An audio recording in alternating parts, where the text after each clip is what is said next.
a payé le prix pour que nos péchés soient pardonnés et ôtés.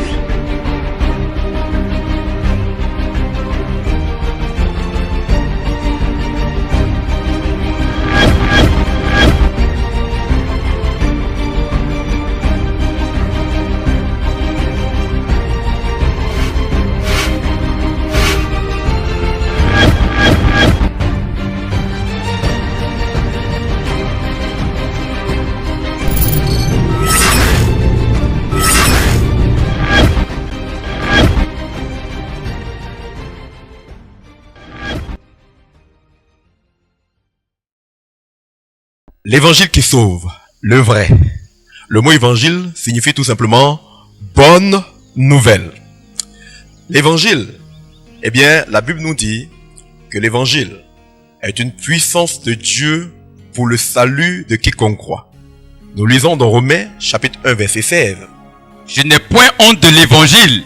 L'apôtre Paul écrit, je n'ai point honte de l'évangile. C'est une puissance de Dieu pour le salut de quiconque croit. L'évangile est une puissance de Dieu pour le salut de quiconque croit. Pour le juif, vraiment puis pour le grec. L'évangile donc est une puissance de Dieu pour le salut de quiconque croit. D'où l'importance de notre thème. Dieu a envoyé sa parole, et cette parole-là, eh bien à travers son Fils Jésus-Christ, et cette parole-là nous dit la Bible, est la puissance pour le salut de tout homme. De qui? De quiconque croit. Alléluia. Jésus ordonne que cet évangile soit prêché à toutes les nations. Donc, l'évangile doit être prêché à toutes les nations. Nous lisons dans Marc, chapitre 16, verset 16. Allez dans le monde entier. Allez dans le monde entier, dit Jésus. Et prêchez l'évangile à toute la création. Et prêchez l'évangile à toute la création. Tout disciple de Jésus-Christ, eh bien, est appelé à aller dans le monde entier et à prêcher l'évangile à toute la création. Pourquoi? Parce que c'est une puissance de Dieu pour le salut de quiconque croit. Autrement dit, quiconque croit en l'évangile, eh bien, est sauvé au moyen de cet évangile. Et cet évangile l'a franchi de tout ce qui le retient prisonnier, captif ou esclave. C'est pour ça que la Bible dit que c'est une puissance. C'est une puissance pour le salut de tout ton croit. C'est une puissance pour le salut de vous qui m'écoutez. Dieu a fait venir sa puissance, sa parole. Et cette puissance, l'évangile, eh bien, est opérationnelle en quiconque croit, pour quiconque croit. Il vous faut croire en l'évangile pour être sauvé, car tel est le dessein de Dieu, tel est ce pour lequel il a fait venir sa parole, afin que quiconque y croit, il soit sauvé. Nous continuons la lecture. Celui qui croira et sera baptisé sera Celui sauvé. qui croira en cet évangile et qui sera baptisé sera sauvé. Et oui, si vous croyez en l'évangile, vous devez agir conformément à ce que dit cet évangile. Vous ne pouvez pas dire que vous croyez en l'évangile. Et si vous n'obéissez pas à cet évangile, eh bien c'est pour ça que Jésus dit, celui qui croira et qui se fera baptiser, car Jésus nous envoie baptiser ceux qui croient en lui. Alors si vous croyez que vous faites baptiser, alors vous serez sauvés. On termine la lecture. Mais celui qui ne croira pas Mais celui qui ne croira pas en cet évangile, sera condamné. il sera condamné. Voyez-vous, vous pouvez échapper à la condamnation tout simplement. Comment? En croyant en l'évangile. Celui qui croit en l'évangile, nous dit Jésus, eh bien sera sauvé. Mais celui qui ne croit pas en l'évangile sera condamné. Si vous ne croyez pas en l'évangile, vous avez choisi la condamnation. Si vous croyez en l'évangile, vous avez choisi le salut. Car Dieu a fait venir sa parole. Cette parole, cet évangile, qui est une puissance pour le salut de quiconque croit. Mais la Bible ajoute, si croire est important, si croire est nécessaire, si croire est une étape décisive, la Bible ajoute, quiconque croit doit aussi demeurer dans la parole, demeurer dans l'évangile. Nous lisons dans Jean chapitre 8, versets 30 à 36. Comme Jésus parlait ainsi, comme vous l'entendez actuellement, plusieurs crurent en lui. eh bien, plusieurs crurent en lui, plusieurs crurent en ce que Jésus disait. Il parla et il prêcha l'évangile et plusieurs crurent en lui. Et alors Jésus dit aux Juifs qui avaient cru en lui, aux Juifs qui avaient cru en lui, si vous demeurez dans ma parole, si vous demeurez dans ma parole, vous êtes vraiment mes disciples. vous êtes vraiment mes disciples. Ce verset dit que un vrai disciple de Jésus, c'est pas celui seulement qui croit, mais c'est celui qui, après avoir cru, demeure dans ses paroles. Qu'est-ce qu'un disciple? Un disciple, c'est celui qui suit et qui demeure dans l'enseignement des maîtres. Alors pour être un disciple de Jésus, il ne suffit pas seulement de croire en lui, mais il faut demeurer dans sa parole.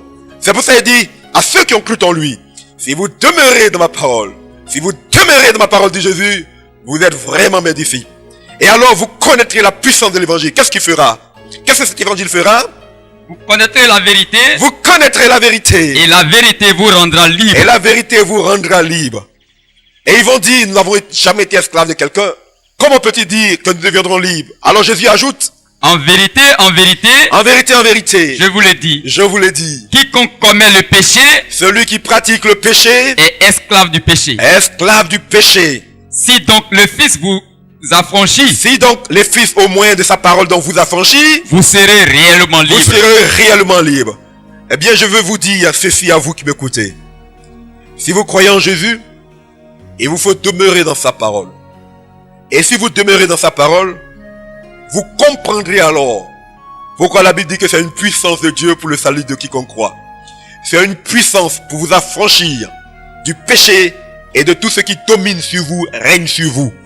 C'est pour ça qu'il dit demeurez. Car si vous demeurez dans ma parole, dit Jésus, vous connaîtrez la vérité. Et la vérité vous affranchira du péché. Écoutez, Jésus ne dit pas fuyez le péché, abandonnez le péché. Il dit non. Il dit venez à moi, vous tous qui êtes fatigués, chargés. Et si vous croyez en moi, demeurez dans ma parole.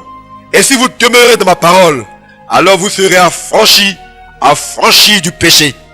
Écoutez, quand quelqu'un est malade, le médecin ne lui dit pas guéris-toi toi-même, débarrasse-toi de la maladie. Il vous donne le remède. Et il vous dit si vous prenez le remède, ce remède-là vous guérira. Et c'est ce que Jésus est en train de vous dire.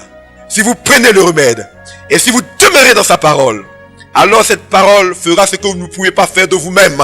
Cette parole vous affranchira. Et vous affranchira de quoi? Du péché.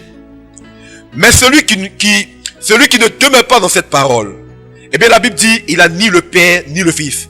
Par contre, celui qui demeure a le Père et le Fils. Nous lisons dans 2 Jean, chapitre 1, verset 9.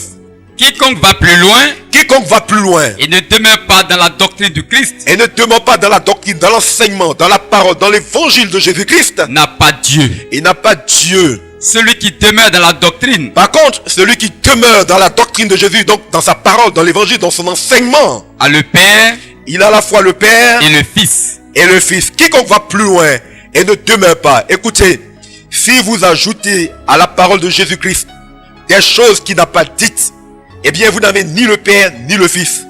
Croire en Jésus et demeurer dans sa parole, c'est s'en tenir à ce qu'il dit. C'est s'en tenir à sa doctrine, c'est s'en tenir à son enseignement.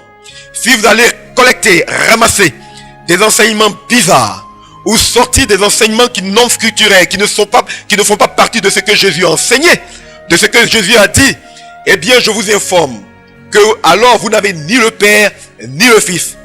Pour avoir le Père et le Fils, il faut demeurer dans la doctrine de Jésus, il faut demeurer dans sa parole, il faut demeurer dans l'évangile. Maintenant, je veux vous dire à vous qui dites que vous croyez en Jésus, en Dieu, mais que vous ne croyez pas en Jésus, c'est un non-sens. Jésus est la parole de Dieu, le Verbe de Dieu. Au commencement était la parole, nous dit la Bible. La parole était avec Dieu, et la parole était Dieu, et la parole a été faite chair. La parole d'un être, eh bien c'est ce qu'il faut écouter. La parole de Dieu, c'est ce qu'il faut écouter et suivre. Vous ne pouvez pas dire que vous croyez en Dieu et vous rejetez sa parole. Vous ne pouvez pas dire que vous croyez en Dieu et vous ne faites pas ce qu'il dit. Vous ne pouvez pas dire que vous croyez en Dieu et vous ne suivez pas sa parole. La parole, c'est le Verbe de Dieu. Jésus est la parole de Dieu, il a le Verbe de Dieu. Si la Bible dit qu'il est la parole de Dieu, c'est pour vous dire que c'est lui qu'il faut suivre. Car si vous voulez suivre Dieu, alors il faut suivre sa parole. Il faut écouter sa parole. Il faut recevoir la parole et il faut la suivre. Il faut croire en sa parole. Si vous ne croyez pas en la parole de Dieu, vous ne croyez pas en Dieu. Alors si vous ne croyez pas en la parole de Dieu, vous ne croyez pas en Dieu et vous êtes perdus. Et la parole de Dieu, c'est Jésus-Christ. Car au commencement était la parole était avec Dieu et la parole a été faite chair. C'est lui le Verbe de Dieu. C'est un non-sens de dire qu'on croit en Dieu et qu'on ne croit pas en sa parole. Voyez-vous, c'est absurde, ça n'a pas de sens. Si vous croyez en Dieu, alors vous l'écoutez, vous le suivez, vous suivez sa parole. Et sa parole, c'est Jésus-Christ. Il faut suivre Jésus-Christ, le Verbe de Dieu, la parole de Dieu, manifestée pour votre salut et pour mon salut, pour le salut de quiconque croit en la parole. Ne pas demeurer dans la parole de Dieu, c'est croire en vain. Ne pas demeurer dans l'évangile. Si vous avez cru en Jésus-Christ, si vous avez cru en Dieu, si vous avez cru en sa parole, si vous n'y demeurez pas, alors vous croyez et vous aurez cru en vain. Nous lisons dans 1 Corinthiens chapitre 15 versets 1 à 2. Je vous rappelle, frères, L'apôtre Paul écrit, je vous rappelle frères, l'évangile que je vous ai annoncé, l'évangile, la parole de Dieu que je vous ai annoncée, que vous avez reçu, cette parole que vous avez reçue, dans lequel vous demeurez ferme, cette parole dans laquelle vous demeurez ferme ou dans laquelle vous devez demeurer ferme si vous ne le faites pas, et par lequel aussi vous êtes sauvés, eh bien cette parole, cet évangile par lequel aussi vous êtes sauvés, si vous le retenez dans les termes où je vous l'ai annoncé. si vous le retenez tel qu'il vous a été annoncé, tel qu'il est contenu dans l'écriture, tel que les apôtres nous l'ont transmis, eh bien, vous devez y demeurer. Autrement, vous auriez cru en vain. Autrement, votre foi aura été vaine. Si vous ne demeurez pas dans la parole de Christ, dans la parole de Dieu, dans l'évangile, eh bien, vous aurez beau dire que vous croyez en Dieu, eh bien, votre foi est vaine. Vous ne pouvez pas dire que vous croyez en Dieu si vous ne demeurez pas dans sa parole. Si vous n'observez pas sa parole, si vous ne gardez pas sa parole, si vous ne vous en tenez pas à sa parole, alors votre foi aura été vaine. Eh bien, la foi donc en Dieu, c'est la foi en sa parole, en laquelle il faut croire et dans laquelle il faut demeurer pour être sauvé. Amen. Alors, tout le monde dit qu'il prêche l'évangile. Tout le monde dit qu'il prêche la vérité. J'entends aujourd'hui beaucoup de prédicateurs qui prêchent. Et souvent, je suis écœuré d'entendre des choses. Vous allez fouiller dans l'écriture, vous ne le trouverez pas.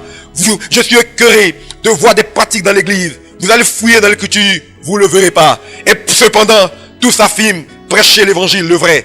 Alors, quel est cet évangile que Jésus nous envoie prêcher, qu'il prêcha lui-même et que les apôtres prêchèrent? Quel est cet évangile, le vrai, l'authentique, celui qui est selon Christ? Alors, nous allons le voir maintenant. Nous lisons dans 1 Corinthiens chapitre 15, versets 1 à 11. Christ est mort pour nos péchés. Cet évangile est le suivant. Christ est mort pour nos péchés. Selon les Écritures. Selon l'Écriture. Il a été enseveli. Il a été enseveli. Il est ressuscité le troisième jour. Il est ressuscité le troisième jour. Selon les Écritures. Selon les Écritures. Ainsi donc. Que ce soit moi, Paul. Que ce soit Paul. Que ce soit eux. Que ce soit les autres apôtres. Voilà ce que nous prêchons. Voilà ce que nous prêchons. Et c'est ce que vous avez cru. Et c'est ce que vous avez cru. Et oui, vous me direz que tout le monde le sait. Eh bien, commençons par là. L'évangile, c'est la mort et la résurrection de Jésus. Si vous ne croyez pas à la mort de Jésus, vous êtes perdu. Si vous ne croyez pas à sa résurrection, vous êtes encore perdu davantage. L'évangile, c'est la mort et la résurrection de Jésus-Christ. Selon l'écriture. Quand on dit selon l'écriture, c'est-à-dire selon ce que les prophètes ont annoncé. Et oui, Dieu, avant d'envoyer son fils, a annoncé sa venue à travers les prophètes. À travers Ésaïe, par exemple, il dira, mon serviteur juste justifiera beaucoup d'hommes. Il a été transpercé, écrasé à cause de nos crimes, de nos fautes. Oui, ça c'est des paroles de l'Ancien Testament, d'Ésaïe. Vous le voyez dans Ésaïe 53. La mort et la résurrection de Jésus ont été attestées et annoncées par les prophètes, c'est-à-dire dans l'Ancien Testament. Ce n'est donc pas une invention des apôtres ni des disciples de Jésus-Christ. Dieu a pris soin d'annoncer la venue de son Fils et sa mort et sa résurrection. Et la Bible dit donc que cet évangile-là que nous prêchons, c'est la mort et la résurrection de Jésus-Christ. Et je vous rappelle que l'évangile, ça signifie bonne nouvelle. Alors la question est la suivante.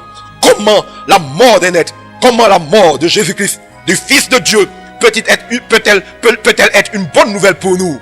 Eh bien, je vous informe que la Bible dit que Jésus est mort pour un but. Il est mort pour nos péchés, c'est-à-dire pour le pardon de nos péchés. Et il est ressuscité. Eh bien, pourquoi? Pour notre justification. Nous le lisons dans Romains chapitre 4, verset 25. Livré pour nos offenses. Jésus-Christ fut livré pour nos offenses, c'est-à-dire pour nos péchés. Et ressuscité pour notre justification. Et il est ressuscité pour notre justification. Et oui, quand on dit que la mort et la résurrection de Jésus sont une bonne nouvelle, eh bien, c'est un intitulé. Parce que le déroulement dit ceci, que Jésus-Christ est mort. Il fut livré pour nos péchés. Et oui, Jésus est mort pour le pardon de nos péchés. Et quiconque croit en lui, quiconque croit donc en cette parole, en cet évangile, eh bien, voit ses péchés pardonnés, effacés, nettoyés par le Seigneur Dieu lui-même. Et oui, pour avoir le pardon des péchés, il vous suffit seulement de croire en Jésus-Christ. C'est pour nos péchés qu'il est mort, pour le pardon de nos péchés. Car sans effusion de sang, il n'y a pas de pardon de péché. Et nous, tout être humain le sait. Quand nous considérons nos cultures passées, anciennes comme présentes, eh bien, les sacrifices animaux en font partie. Pourquoi? Pour avoir des faveurs et pour être pardonné. Mais le sang qui efface le péché, le sang unique qui efface le péché, c'est le sang de Jésus-Christ, de celui que Dieu a envoyé pour cela, de sa parole. Il fut livré pour nos péchés et ressuscité pour notre justification. Ça veut dire quoi? Ça veut donc dire que si vous croyez en Jésus-Christ, eh bien Dieu vous justifie. Il vous met hors à l'abri de toute inculpation. Autrement dit, vous ne pouvez point être condamné pour vos péchés. Vous ne pouvez pas être condamné pour vos fautes. Car le sang de Jésus expie vos péchés et la résurrection de Jésus, donc, par sa résurrection, il vous justifie. Autrement dit, votre casier judiciaire devient vierge, pur, blanc, net. Eh bien, il n'y a plus aucune charge contre vous. Dieu n'a plus aucune charge contre vous. Il ne peut vous condamner quand vous êtes en Jésus-Christ. Vous êtes justifié donc. Il n'y a plus de condamnation pour vous. Il n'y a plus aucune condamnation pour ceux qui sont en Jésus-Christ. Amen. Mais qui dit justification? Eh bien, nous abrégeons. Mais qui dit justification dit aussi purification. Oui, le sang de Jésus nous purifie. L'Esprit de Christ nous purifie, nous lave, nous sanctifie et nous justifie. C'est ce que nous lisons dans 1 Corinthiens 6 à partir du verset 10, du verset 9. Le sang de Jésus, eh bien, par Jésus-Christ, son Esprit nous lave, nous purifie, nous sanctifie et nous justifie. Donc, qui dit justification, dit donc purification, sanctification et j'en passe. Donc, le sang de Jésus, donc, par la résurrection de Jésus, nous recevons, quiconque croit en lui, reçoit de son esprit, qui le lave, qui le purifie, qui le sanctifie. Nous le répétons, aucun être humain ne peut se sanctifier lui-même, se purifier lui-même. Un habit sale ne peut se laver lui-même. Il est trempé dans ce qu'il faut par quelqu'un d'autre qui le lave, qui le nettoie et qui le rend juste, net, pur. De même, il a fallu que Jésus meure et ressuscite pour que nous recevions de son esprit. Et par cet esprit-là, il nous lave, il nous purifie, il nous sanctifie. Et il fait encore mieux, il nous régénère. C'est-à-dire, il change notre nature de pécheur en une nature sainte, d'homme qui peut maintenant vivre selon Dieu. Nous avons dit que la régénération, c'est une métamorphose comparable à la transformation de la chenille en papillon. Et oui, c'est ce qu'on appelle la nouvelle naissance. Quand la chenille se transforme en papillon, on dit qu'elle est née de nouveau, qu'elle est régénérée. Et de même, Christ, par son esprit, change notre nature de pécheur en une nature d'homme approuvé de Dieu. Autrement dit, de chenille nous devenons papillons pour vivre la vie selon Dieu. Alléluia. Donc un changement de nature, une métamorphose. La Bible nous dit dans Jacques, chapitre 1, verset 18, que c'est au moyen de l'évangile que Dieu nous régénère. Nous le lisons. Il nous a engendrés selon sa volonté par la parole de la vérité. Dieu donc nous a engendrés selon sa volonté par la parole de la vérité. 1 Pierre chapitre 1 verset 25. Cette parole est celle qui vous a été annoncée par l'évangile. Cette parole qui nous régénère, par laquelle Dieu nous a régénérés, est celle qui nous a été annoncée. Comment? Par quoi? Par l'évangile. C'est en cela qu'on dit que l'évangile est une puissance de Dieu pour le salut de quiconque croit. Ce ne sont pas de vains mots. Ce ne sont pas des théories. L'évangile nous métamorphose, nous régénère. C'est pour ça, si une chenille n'a pas été métamorphosée, n'est pas devenue papillon, c'est qu'elle n'est pas demeurée dans le cocon. C'est tout. Elle ne s'est jamais enfermée dans un cocon. C'est tout. C'est aussi simple que cela. Car toute chenille qui s'enferme dans un cocon, eh bien, Dieu métamorphose cette chenille-là en papillon. C'est pas la chenille elle-même qui se transforme. C'est un processus divin. Naturel, certes, mais prévu par Dieu, donc divin. De même, vous ne pouvez pas changer de vie. Vous ne pouvez pas changer de nature si vous ne demeurez pas dans l'évangile.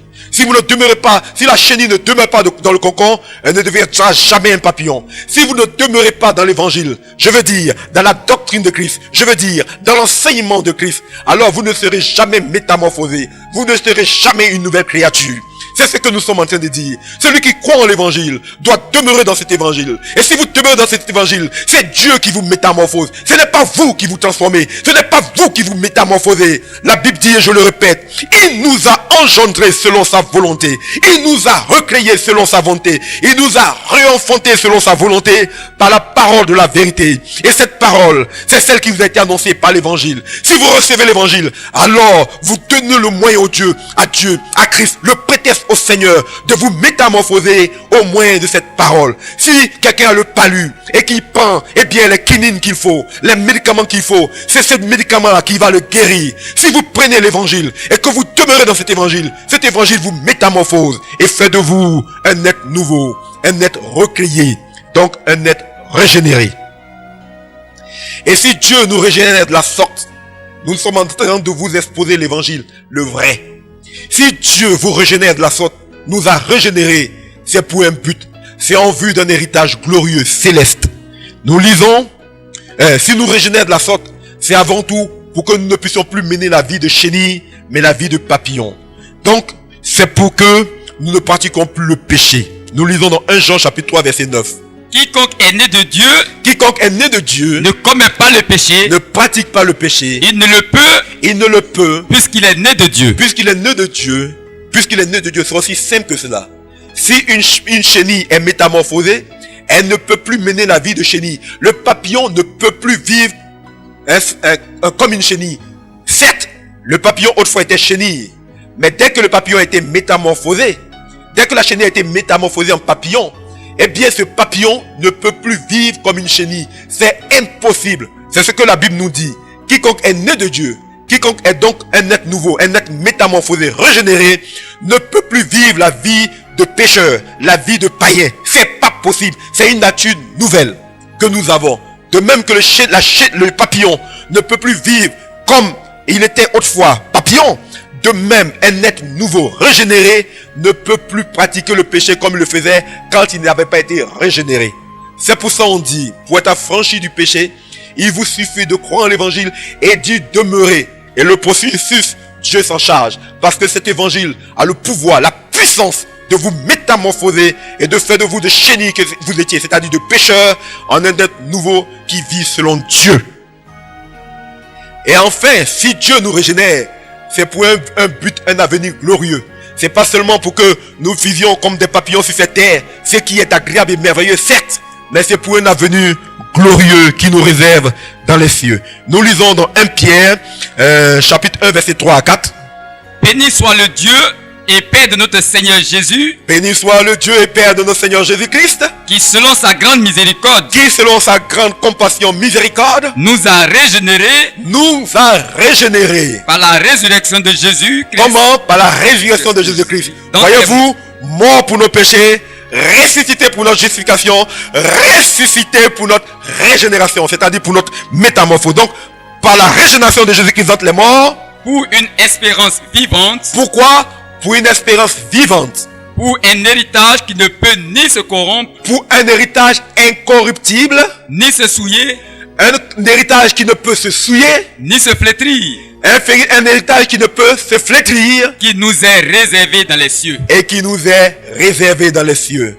Eh bien, la régénération, donc le salut, mort pour nos péchés, ressuscité pour notre justification, ressuscité pour notre régénération, en vue non seulement de nous affranchir du péché, mais de nous faire hériter quelque chose d'impérissable, quelque chose qui ne peut se d'inflétrissable et qui nous est réservé non pas sur cette terre, mais dans les cieux. Et oui, la finalité du salut, c'est la vie éternelle avec Dieu dans son royaume céleste, dans les cieux, où nous devenons héritiers. Héritiers de quoi? De tout ce qui est à Dieu. Car nous sommes héritiers de Dieu, co-héritiers de Jésus-Christ. Alléluia.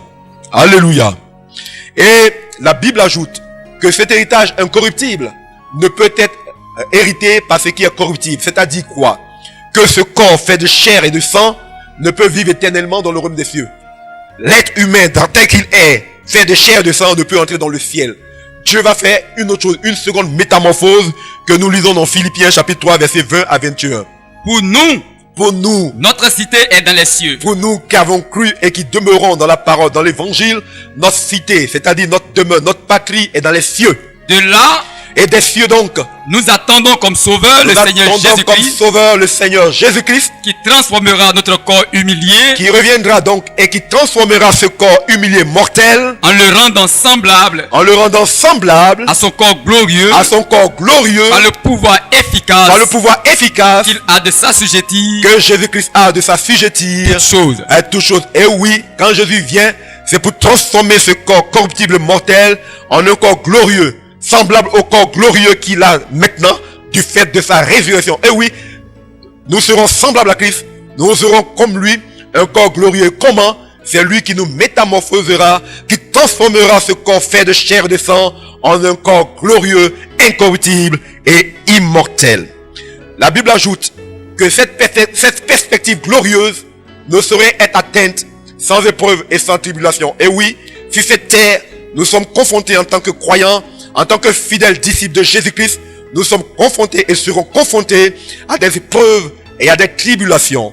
La Bible nous dit dans Actes chapitre 14 verset 22, c'est pas beaucoup de tribulations qu'il nous faut entrer dans le royaume de Dieu. Il nous faut entrer dans le royaume des cieux.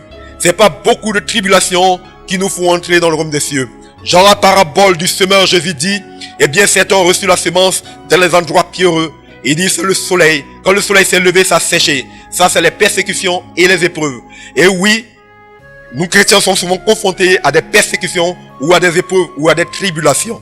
Eh bien, c'est inévitable. Je vous informe que dès l'instant où, croyant en Jésus, est décidé de demeurer dans sa parole, désirez demeurer dans sa parole, eh bien, votre environnement, vos amis, vos parents, eh bien, dans un premier temps, feront tout pour vous ramener en arrière. Et vous persécuteront. Certains même ont perdu leur emploi à cause de leur foi en Jésus-Christ. Eh bien, je vous informe que la Bible dit que cela est normal parce que c'est pas beaucoup de tribulations qui nous font entrer dans le royaume des cieux. Ne dites pas, comme je suis persécuté, alors je vais me détourner de la parole. Une telle attitude est une attitude de perdition et d'égarement. Il vous faut demeurer contre vents et marées. On appelle cela la persévérance. Dieu nous demande de persévérer. Nous lisons dans Hébreux, chapitre 10, versets 36 à 39.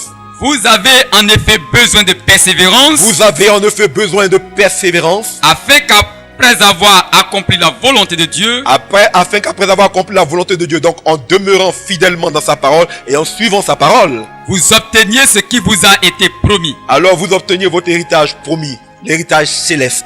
Car encore un peu de temps. Encore un peu de temps. Bien peu. Bien peu. Et celui qui doit venir viendra. Et celui qui doit venir transformer ce corps en un corps glorieux viendra. Il ne tardera pas. Il ne tardera pas. Oui, nous sommes à la fin des temps. Le retour de Jésus-Christ est imminent.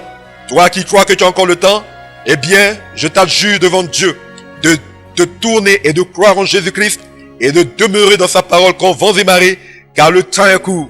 Encore peu de temps, bien peu, et celui qui doit venir viendra. Nous attendons son retour, d'où il s'en est allé, pour transformer ce corps en un corps glorieux, afin de nous faire entrer dans l'héritage céleste, car ce qui est corruptible ne peut hériter l'incorruptibilité. Alors, il nous transformera, il nous façonnera, il transformera ce corps mortel, corruptible, en des corps immortels, incorruptibles, pour nous faire accéder dans le royaume de Dieu, dans la cité céleste. Conclusion. L'évangile est une puissance de Dieu pour le salut de quiconque croit. Et oui, c'est une puissance de Dieu pour le salut de quiconque croit. Eh bien, il doit être prêché à toutes les nations. Et oui, vous qui croyez, allez prêcher l'évangile à toutes les nations, afin que quiconque croit soit sauvé. Tout homme doit croire. Et oui, je vous le dis à vous qui m'écoutez, si vous ne croyez pas en Jésus, la Bible dit que tout homme doit croire en cet évangile et y demeurer. Si tu crois en Dieu, alors tu dois recevoir sa parole. Tu dois recevoir Jésus-Christ, la parole de Dieu, pour être sauvé. Et tu dois demeurer dans cette parole contre vents et marées. Quiconque croit et n'y demeure pas aura cru en vain. Écoutez, n'allez pas au-delà de ce que Jésus a dit. N'enseignez pas et ne pratiquez pas des choses que Jésus n'a pas dites ni faites. Tenez-vous à sa parole, tenez-vous à l'évangile pour être sauvé. Sinon vous aurez cru en vain. Cet évangile, nous le répétons, c'est la mort et la résurrection de Jésus-Christ pour le pardon de nos péchés. La mort de Jésus-Christ pour le pardon de nos péchés et sa résurrection pour notre justification et notre régénération en vue d'un héritage qui nous est réservé dans les cieux, c'est-à-dire dans le royaume de Dieu, la cité céleste. Que le Seigneur vous bénisse. Amen.